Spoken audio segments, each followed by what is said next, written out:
तर नीलला शाळेला 2 दिवस सुट्टी होती. सुट्टी दिवशी बरोबर तो सकाळी 7 वाजता उठायचा. पण आज शाळा आहे, तर त्याला काही उठायचं होत नाही 8 वाजले तरी. त्यानंतर ताई चाललेल्या होत्या दुपारी सवाशीण सांगितलेली होती तिकडे. तर मग अन्वीला गोड खायचं होतं, खीर खायची होती म्हणून मी इथे खीर बनवायला घेतली आणि आज दूध शिल्लक राहिलेलं. म्हटलं चला पनीर बनवण्यापेक्षा खीर बनवूयात आज. म्हणून इकडे रवा भाजते आहे आणि एका साईडला दूध गरम करण्यासाठी ठेवलं आहे साखर घालून. आणि इकडं मी घेतली एका वाटीमध्ये मिल्क पावडर आणि दूध छान अशी मिक्स करायची, मगच गरम दुधामध्ये टाकायची.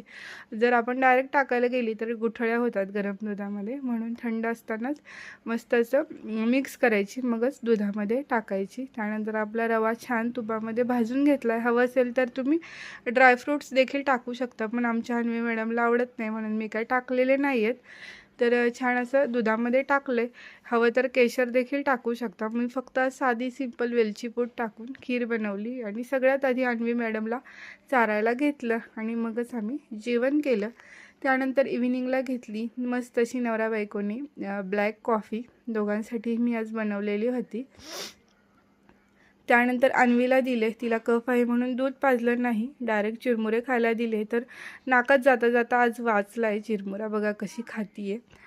त्यानंतर भाज्या घेतलेल्या होत्या, दुपारीच भाजीवाला आलेला त्याच्याकडून मस्त अशा सगळ्या भाज्या सेपरेट केल्या आणि सगळ्या भाज्या ठेवून दिल्या. आणि काल देखील आम्ही शेतात गेलेलो होतो, तिथून देखील भाज्या आणलेल्या होत्या, त्या देखील काढून छान अशा सगळ्या सेपरेट करून पॅक करून ठेवून दिल्या. आता जवळपास 3 ते 4 दिवस आम्हाला ह्या सगळ्या भाज्या पुरतात. त्यानंतर गेलेलं होतं इव्हिनिंगला वॉक करण्यासाठी आणि ह्यांचं चाललेलं होतं, परत चालू केलास तुझा व्हिडिओ, तर थोडासा शॉर्ट घेतला आणि मोबाईल ठेवून दिला. त्यानंतर घरी आल्यावर आई बाबा बाहेर गेलेले, येताना त्यांनी वडापाव घेऊन आलेले होते. तर सगळ्यांची गर्दी चाललेली ते वडापाव घेण्यासाठी. तर